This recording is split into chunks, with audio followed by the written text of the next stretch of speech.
As Mary descended the carriage steps before the great stone building, she could not decide what to admire first: the pale yellow brick facade of Pemberley House, exquisitely constructed without any ostentation, or the surrounding parkland, meticulously maintained in its natural beauty. She observed several stone outbuildings dispersed across the grounds and resolved to visit them during their stay.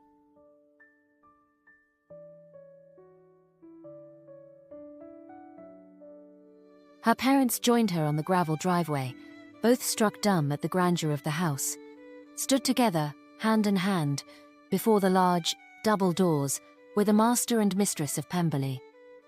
Elizabeth, pulling Mr. Darcy along with her, bounded forward to greet the party, a large smile spread across her fine features. She reached Mr. Bennet first and launched herself into his waiting arms. Mr. Bennet laughed heartily and embraced his favourite daughter so enthusiastically that she was lifted off her feet. Elizabeth, with warmth but decidedly less enthusiasm, kissed Mrs. Bennet on both cheeks and allowed her a few minutes of flustered bumbling before moving on to Mary. The two sisters embraced with genuine warmth, delighted to be reunited after so many months of separation. A slight stiffness marked their greeting. They had never been one another's favourite, and time, it seemed, had only served to chill the bond between them. Mr. Darcy welcomed his in-laws with a pleasant smile that Mary had only seen on his face once before, on his wedding day. She was glad to see that it had not diminished in warmth since then. He greeted Mr. and Mrs. Bennet warmly, showing not even a hint of disapproval at Mrs. Bennet's overly flowery greeting, then offered Mary a warm welcome. It was at this moment that Mary observed a hesitant figure standing slightly apart from the group, a girl of about 17, fair and blonde, with a shy smile directed towards the group. At her brother's beckoning, she skipped forward eagerly, but hesitated again once she reached the party, shyly offering them a bow. Mr. Darcy introduced her as his sister, Miss Georgiana Darcy, and the Bennets returned her greeting. The Longbourn party was led into the great house by the Darcys.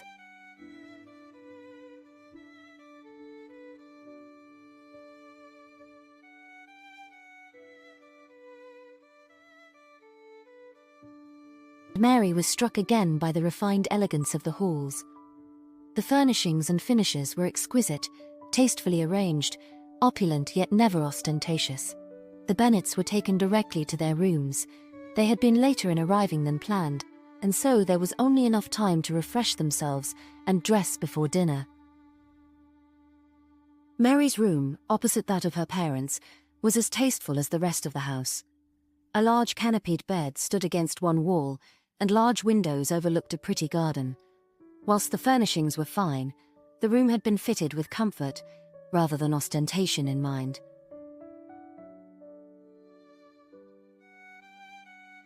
After washing, Mary made herself ready for dinner and joined her parents as they proceeded to the dining room.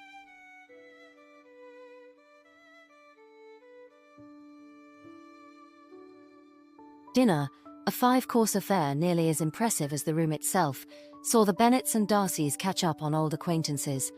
The Bingleys, who had settled in an estate not 30 minutes away by carriage, were away in Bath visiting relatives, and the Collinses were expecting their first child. Miss Darcy added that Lady Catherine had already sent a list of suitable names to the couple, and Elizabeth, in her usual joking manner, remarked at how generous she had been to do so, for the couple may not have thought to consider such wonderful names as Athol and Lettice had Lady Catherine not suggested them. Mr. Bennet snickered under his breath at that. Mr. Darcy, with a sarcasm surpassing that of his wife, expressed his hopes that the Collinses would forego both names so as not to deprive he and Elizabeth of them when time came to receive their own list. This earned the gentleman a laugh from the table, particularly from Mr. Bennet, who made no effort to hide his surprise at Mr. Darcy's humour. He was gratified to see that his favourite daughter had found, in the man who once deemed cold and severe, a partner equal to her wit. Mrs. Bennet, as oblivious as ever, remarked how unfortunate it was that Mr. Wickham did not have the benefit of such acquaintances, for her darling Lydia would surely have done well in the company of a great lady such as Catherine de Bourgh. Mr. Bennet's expression immediately soured, for he still abhorred any mention of his youngest daughter and her perfidious husband. Elizabeth, long practiced in softening the effects of her mother's thoughtless words, tactfully changed the subject before it could further foul the mood of the room. But Mr. Darcy and Georgiana's reactions were not lost on Mary. They both stiffened, and Georgiana seemed to shrink into her chair. It was odd that their reactions should be so pronounced. Scandalous as Lydia's marriage had been, it scarcely accounted for the tension in Mr. Darcy's jaw or the anxious glance he cast toward his sister. The dinner conversation moved on to pleasanter topics, though poor Georgiana contributed little and remained rather sedate for the remainder of the meal. Elizabeth had clearly settled quite nicely into her new role as mistress of Pemberley. She carried herself with the poise expected of one of her station, but, Mary was pleased to find, she was still very much the witty, kind Lizzie she knew. She had acquired none of the hauteur so often found among the extraordinarily wealthy. As the meal drew to a close, Mr. Darcy turned to Mary. Miss Bennet, if my memory of the Netherfield ball serves, you are quite the proficient on the pianoforte. Mary nearly choked on her wine, mortified by the sudden recollection. Memories of the derision she had endured at the ball flooded through her mind, as did the uncomfortable recognition that she had indeed behaved with impropriety that night. But Mr. Darcy's voice held no hint of mockery, and he appeared genuine when he asked if she would honour them with a performance after dinner. With relief, Mary relinquished the knot twisting in her belly and breathily agreed. After dinner, the party retired to a comfortable drawing room, where an exquisite instrument stood waiting in a corner. After a few moments' pleasant conversation, Mary was once again invited to play for the party. She chose a pleasant country piece and played from memory. Mr. Bennet and Mr. Darcy fell into easy conversation, whilst Elizabeth patiently humoured her mother's prattling. Georgiana sat quietly, her focus on Mary's playing. Though they did not speak much, the two young ladies caught one another's eyes throughout the evening, and Mary knew that she and Georgiana were the only two amongst the party who truly appreciated the intricacies of the music. The following day, after a hearty breakfast, Mr. Darcy invited Mr. Bennet to accompany him to the lake for a day of fishing, whilst Elizabeth had arranged a picnic for the ladies at the water's edge. It was a pleasant, temperate day, and Mary indulged in a short walk to one of the nearby arches, pausing to study its structure with quiet fascination. After a pleasant lunch, Georgiana approached Mary with a proposal. Miss Mary, I thought we might... Well, I wondered if you would like to play a few duets with me. Ever eager for the chance to play, Mary heartily agreed, and after excusing themselves from their larger party, accompanied Georgiana back into the house. Expecting to return to the grand drawing room used the night before, Mary was surprised when Georgiana led her through another part of the house, into an intimate, sunlit parlour, where a beautiful instrument sat waiting for them. Mary had not expected the house to bear yet another exquisite instrument, and when she expressed as much to Georgiana, the younger girl blushed and insisted that her brother was too generous. Georgiana handed Mary a book of music and bade her to select a piece.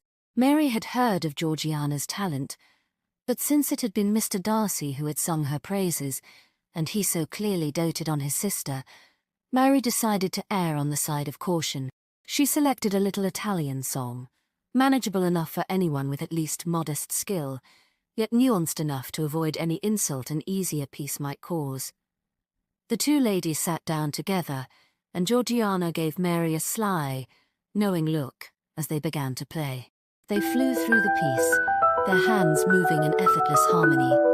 Georgiana easily held her own, and they were giggling by the time it was ended. The two girls silently met the other's gaze, and an understanding passed between them. Mary handed Georgiana the book to select the next piece, but Georgiana shook her head. I'm sure your choice, whatever it may be, will be far superior to mine. The two girls became fast friends, and were nearly inseparable in the days that followed. Georgiana was intelligent, good-natured, and possessed of an innocence only found in those long sheltered from the world. The only fault Mary could find in her was an excessive tendency towards deference that hinted at an underlying self-doubt.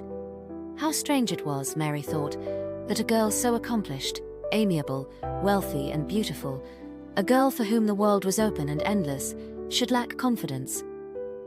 Engaging Mr. Darcy in a lengthy discussion on the history and architecture of Pemberley, Mary had been invited to use Pemberley's library at her leisure, and her brother-in-law had supplied her with enough pencil and paper to stock an art shop.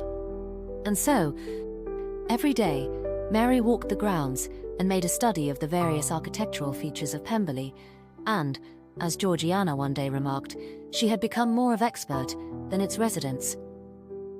One day, as the second week of their visit drew to a close, Mary stood at the window of one of the drawing rooms as the rest of the family occupied themselves with their various pastimes. She reflected on the newfound sense of freedom she had discovered at Pemberley, while dreading the fast-approaching return to Longbourn, where her old, dull existence awaited her. Elizabeth, noticing Mary's sullenness, invited her to walk the grounds with her.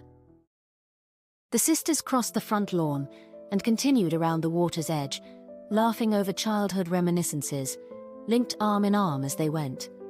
But as they strolled beneath a canopy of trees, Elizabeth turned to her sister with a gentle seriousness and remarked that she had noticed a change in her, that she seemed more withdrawn and subdued than she remembered. Mary, whose pride might once have compelled her to deflect the comment with an intellectual quip, instead relented. She admitted to her feelings of dissatisfaction and idleness.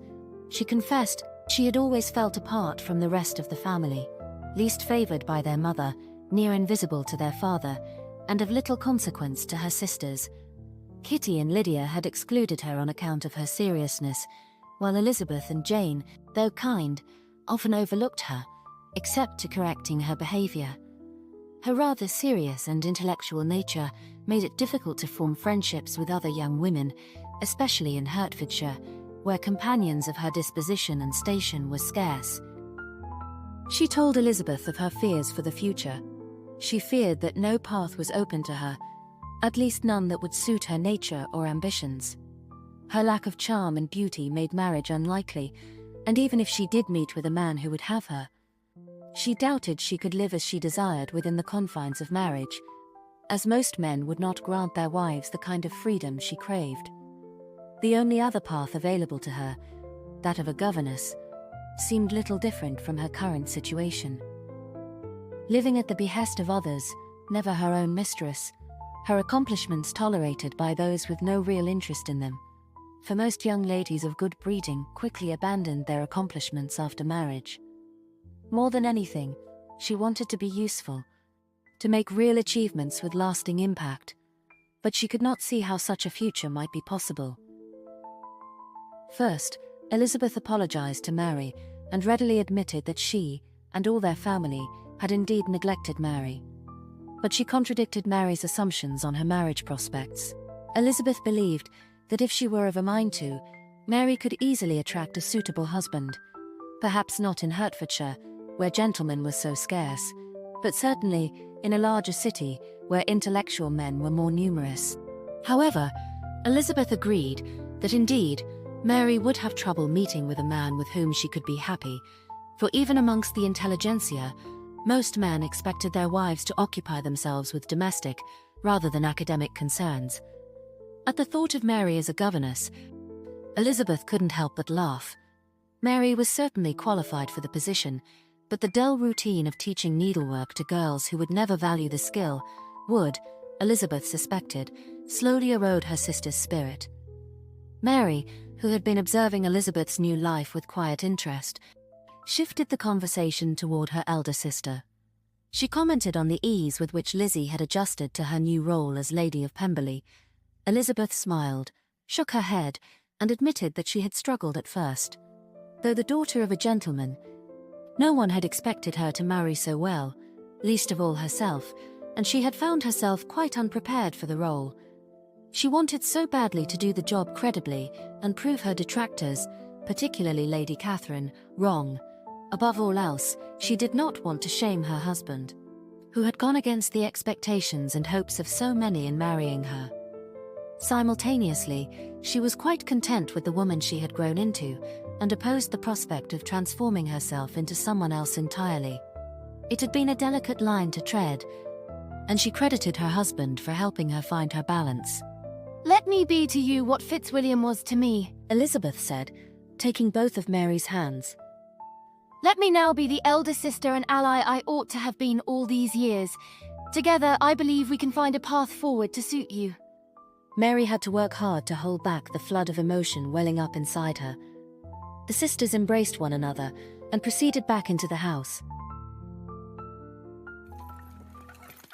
In the third and final week of their visit, the occasion of a ball brought the two families to the neighbouring county, where Mr. Smithson, an old friend of Mr. Darcy, and his new wife had arranged an evening of celebration. The elegant couple welcomed their guests to their home, a tasteful house of graceful proportions.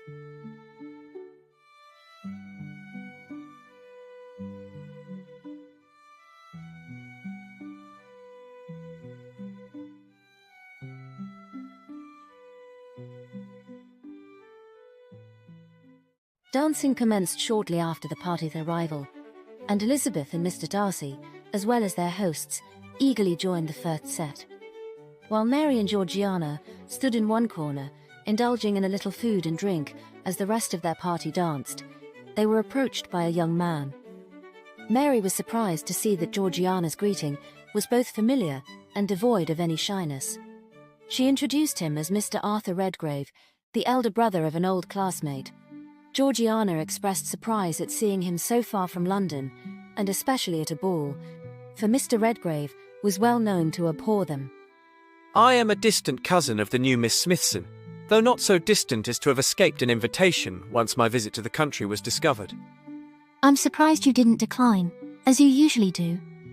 I would have, but when my options were weighed against one another, I concluded that a few hours of frivolous dancing were preferable to the weeks of father's grumbling I would endure if I stayed away. Well, I'm glad your father is so proficient a grumbler, if it means that we will tonight benefit from your company. So am I, for this particular ball has proven to hold more intrigue than most. His eyes briefly glanced over Mary, and she felt a warmth bloom in her belly, a reaction that caught her off guard. Before he could say anything further, Georgiana intervened, engaging him in conversation with the enthusiasm she reserved for her closest friends. They spoke briefly of his sister's health and other mutual acquaintances, but his eyes kept returning to Mary. Georgiana, noticing this, relinquished Mr. Redgrave's attention, and he immediately turned it to Mary. "Miss Bennet, you are a student of music, I believe." It was phrased as a question, yet his intonation made it a statement. "Indeed, sir. Am I so easily read that you should discern it so quickly?" Mary, surprised, replied. "If so, I must take care to keep a closer guard of my thoughts." "I hope you will not guard them too closely, for discovering more of them was my object in engaging you. In any case, my powers of deduction are not quite so advanced. No, I overheard you discussing your thoughts on the Trella concertos with my cousin. I had intended to offer my own opinion, but I was in need of an introduction." "And now that you have one, what are your thoughts on Mr. Trella's newest concertos?" He cleared his throat, a cautious smile tugging at his lips. "Well, only someone unfamiliar, like yourself, I assume, with the music of the northern regions of India would call Trella's concertos. How did you phrase it? Ah, yes, refreshing. He's often praised and sometimes criticized for incorporating too much of that foreign style into his music." Georgiana's eyes widened, her eyes darting nervously between the two. Mary, a little taken aback, struggled for a polite reply, then, with whether the man deserved such consideration. After a moment of awkward silence, Georgiana, ever the peacemaker, quickly interjected with a flustered laugh. Oh, Mary, you must not mind Mr. Redgrave's frankness. He means no harm by it. "On the contrary, I am glad of it." Mary finally said, and, decided, continued. "And I, in turn, hope that he will welcome equal frankness on my part." She gave him a challenging look. It was now Mr. Redgrave's turn to look taken aback. But Mary noted with interest that his expression betrayed curiosity rather than offence. By all means, Miss Bennet. Mary kept her voice level and carefully polite, even as she felt the old carelessness she was so often admonished for begin to take over. Mr. Redgrave, whilst I have never had the privilege of hearing Hindustani music played as it should be, on the sitar or sarod, I have studied the art in its written form, and played what I could on the pianoforte. And so, I would not describe myself as unfamiliar with the music of that noble region, though some might, without reason, assume otherwise. Georgiana sucked in a small breath, but said nothing. Mary assessed Mr. Redgrave's impressed smile with muted surprise. The gentleman gave a humble bow of his head, then waited for her to continue. His slight smile betrayed not a hint of embarrassment. It is Mr. Trelaw's willingness to adopt styles not always appreciated here in England that I find commendable, for he puts his well-established career and income at risk by doing so. Mr. Redgrave paused, a contemplative frown wrinkling his brow, before he replied. But should he be commended? Do you not think it the duty of an artist to expand the minds and tastes of society through experimentation? Mary nodded, abandoning all concerns of propriety and politeness. Of course. But artists, like most everyone, must negotiate between various and often conflicting duties. Can we reasonably expect Mr. Trellaw to neglect his obligations as a husband and father, in favour of his duties as a musician, for his family requires sustenance and shelter? Even as Britain's musical tastes must be expanded. And does he not have a duty to himself as well, to maintain his place amongst the ranks of England's respected musicians, a position he worked most his life to achieve, and against all odds? A philosopher, unconcerned with the everyday realities most must face, might dismiss Mr. Trellaw's willingness to incur resentment and rejection as nothing more than the fulfillment of duty. But a pragmatist might call his courage refreshing, and give him credit, as he deserves. Georgiana stood so motionless she might have been mistaken for a statue. Mary waited with interest for Mr. Redgrave's reply. After a moment, he lifted his hands up in defeat. You make a compelling argument, Miss Bennet. And your rebuttal, Mr. Redgrave? He laughed at this and shook his head. As the philosopher you rightly named me, I must first think, at length, on your point, before I may make my reply. And with that, the gentleman gave the two ladies a bow, which they returned, and with a final glance at Mary, made his retreat. Mary cringed inwardly, bracing for the reproach she was sure to receive for driving Georgiana's friend away. Mary preemptively apologized. Mr. Redgrave, like you, is apt to speak his mind too freely. Today, at least, and at last, he was well matched. Mary gave Georgiana a relieved smile, even as she secretly lamented the improbability of meeting with the gentleman again, for her departure from the county was fast approaching, and she doubted their paths would converge again.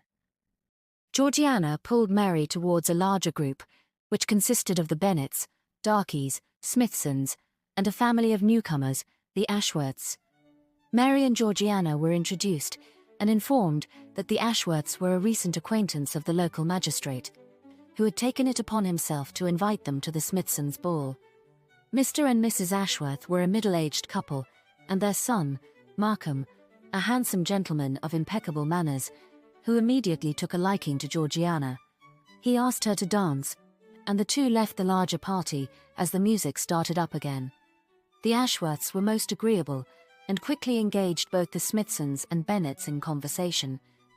Mrs. Ashworth politely indulged Mrs. Bennet's idle prattle, even as Mary and Elizabeth cringed internally at it. Mr. Ashworth treated Mr. Bennet, Mr. Darcy, and the Smithsons to a short history of his family, which Mary, with no conversation of her own, found herself listening to. The Ashworths, who claimed to hail from the north, were near relations of the Kent Ashworths, an aristocratic family of some wealth and distinction. Mrs. Ashworth, who was before Miss Carver, was a niece of the Earl of Linfield. Mr. Ashworth spoke of an extended hunting trip he had taken last summer with Mr. Stuart Ashworth, and a ball the family had attended only a few months ago. hosted by the Earl himself. Mary, thus far an observer of, rather than a participant in the conversation, felt an itching sensation gnaw at her mind, and asked, Mr. Stuart Ashworth?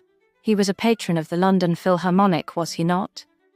Mr. Ashworth stiffened, but quickly recovered and answered with an easy smile. Indeed, yes. He is a very generous donor.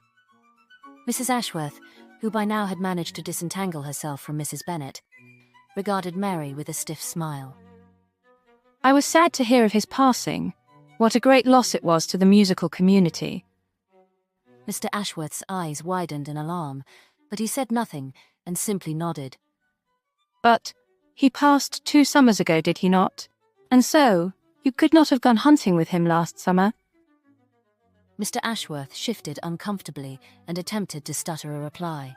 The entire grouping stared openly at him, particularly Mr. Darcy, whose expression was coloured with a growing suspicion. Mary continued before Mr. Ashworth could garble out a reply. You must have misspoken.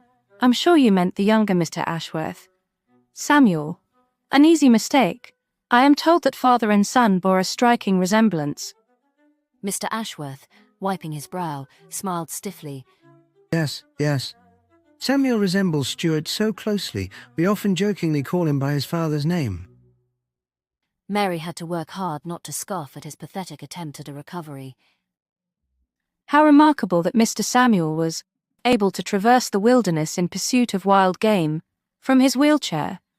Have they installed a series of ramps across the Forest of Dean? Mr. and Mrs. Ashworth paled as a tense silence descended upon the group. Mr. Ashworth's attempt at a reply petered out before he could muster up anything of worth. The Smithsons, without any pretense of politeness, coldly invited the Ashworths to depart. As fortune had it, Georgiana and Markham returned to the party just then, Georgiana's cheeks flushed with exertion.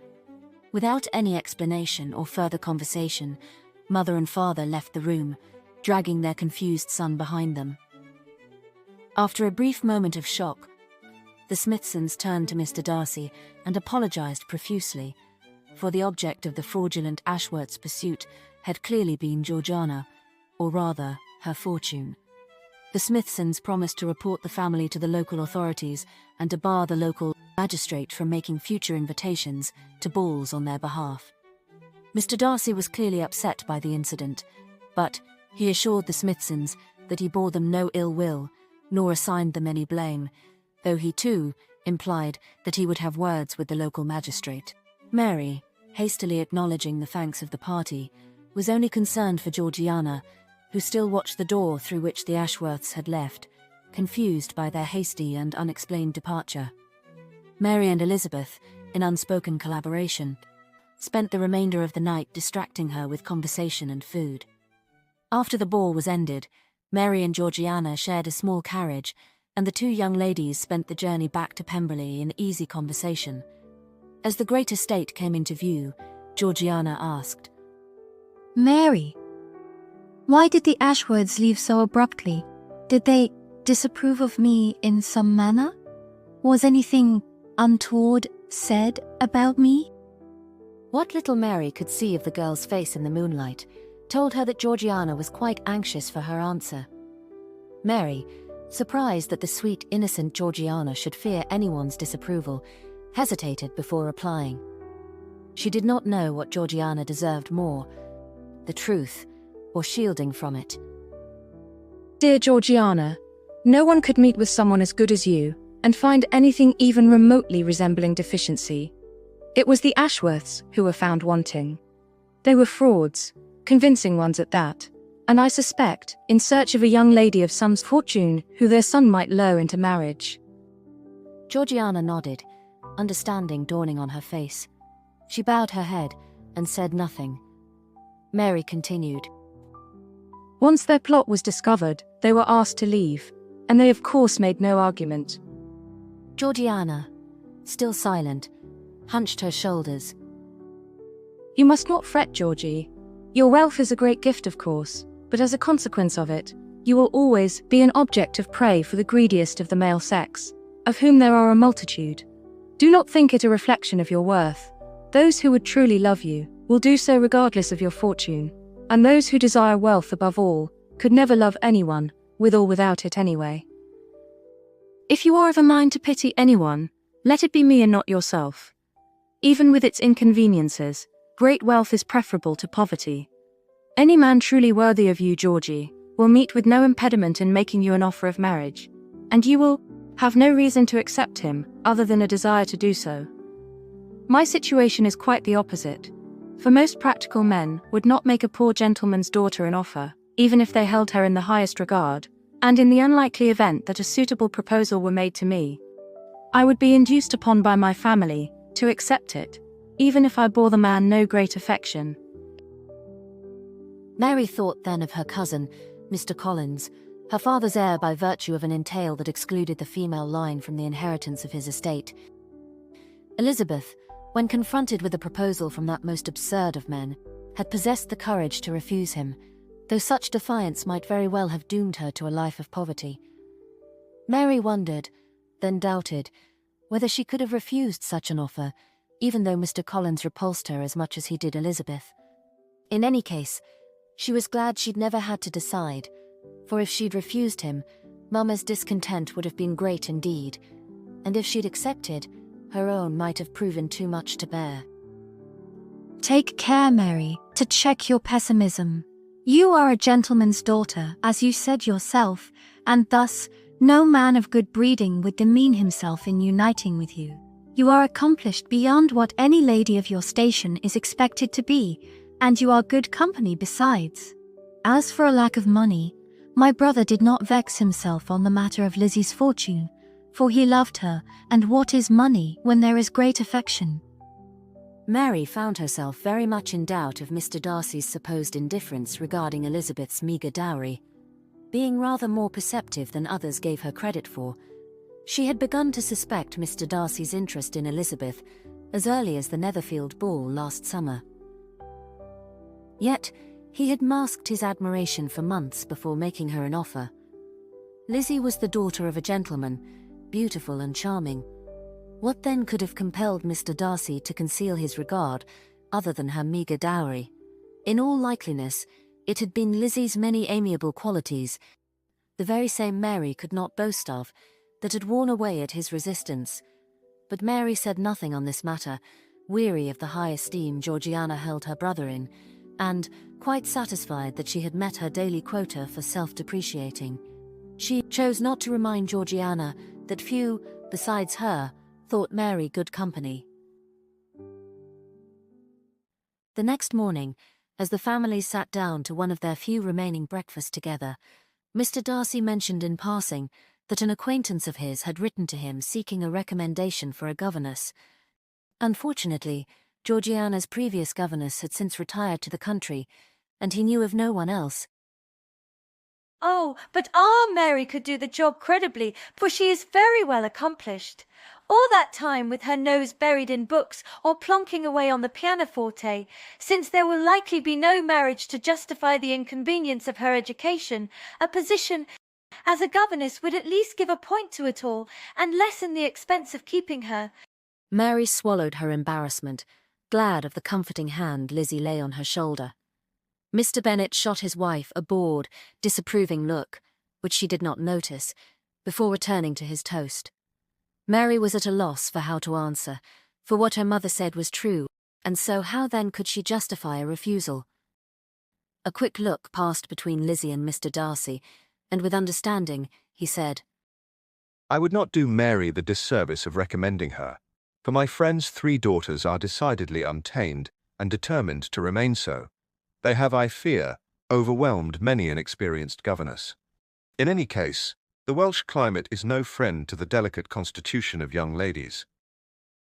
Mr. Bennet, in his usual off-handed manner, comforted his wife with the thought that, with Mary a permanent fixture at Longbourn, she, at least, could have the benefit of Mary's tutelage, if ever she were of a mind to acquire an accomplishment.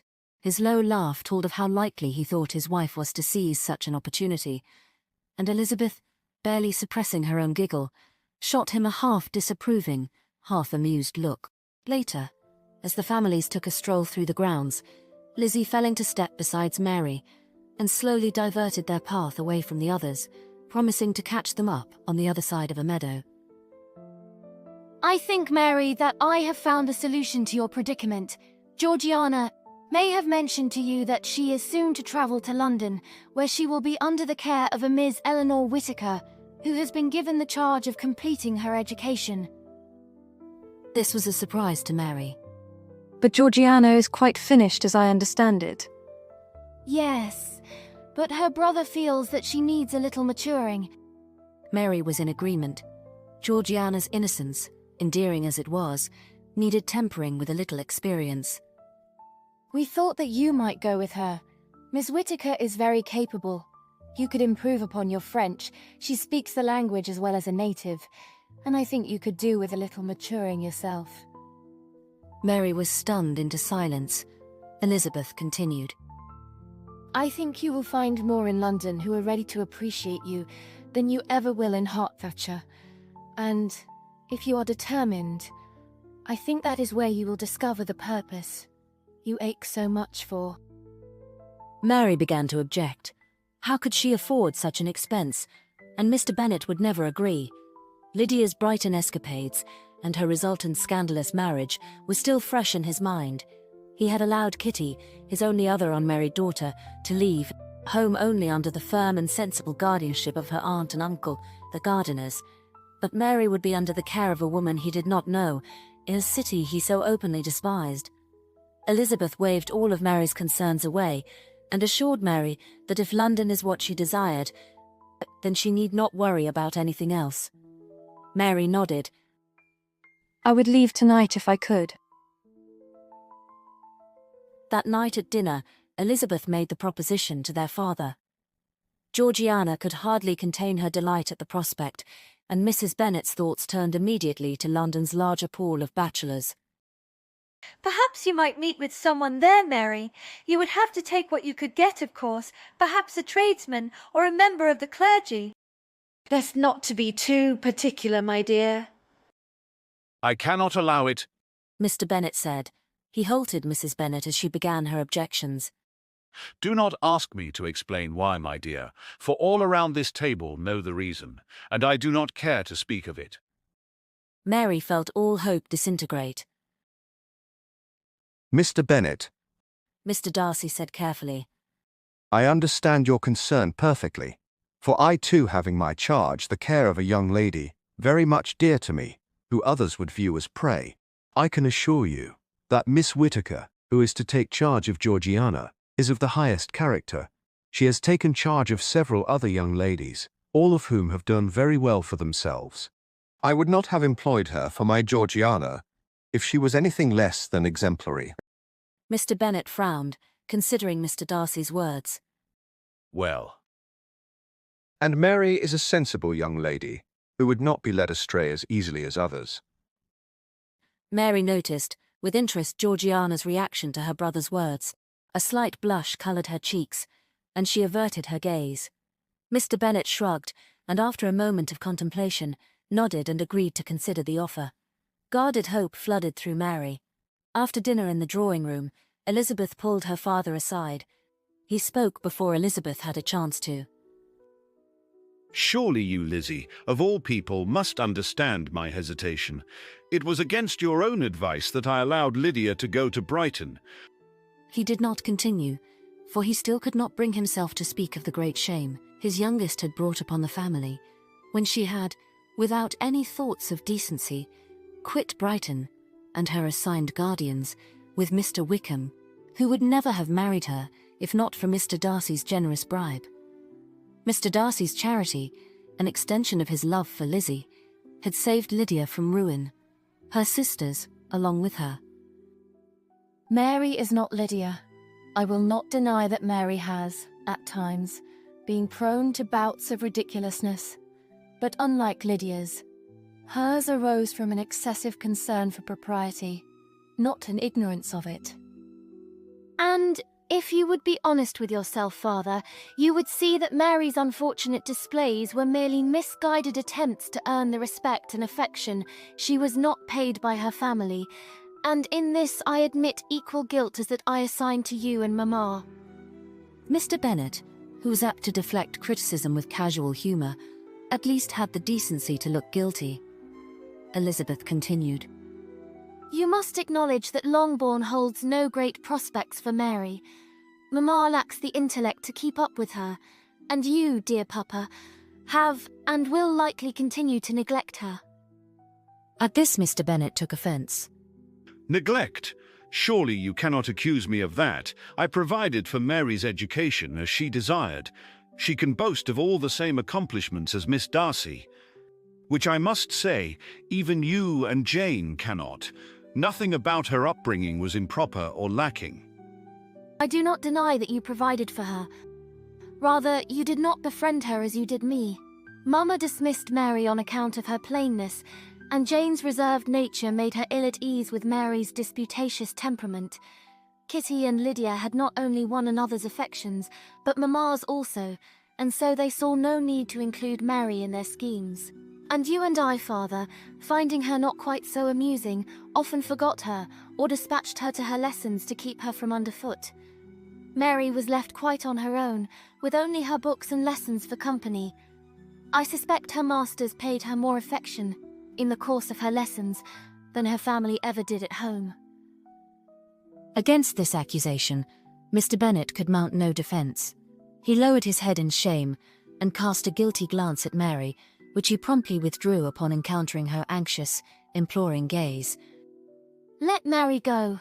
She wants nothing more than to find respect, purpose and position, which you well know she never will in Hertfordshire.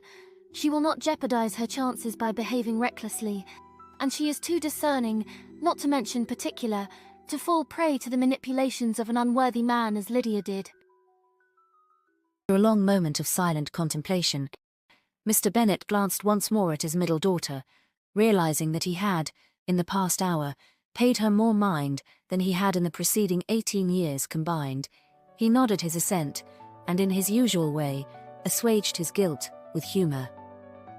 Let us hope, as her mother suggested, that she meets with a tradesman, for, with Mr. Collins, I already count too many clergymen among my relations, and I could not bear another.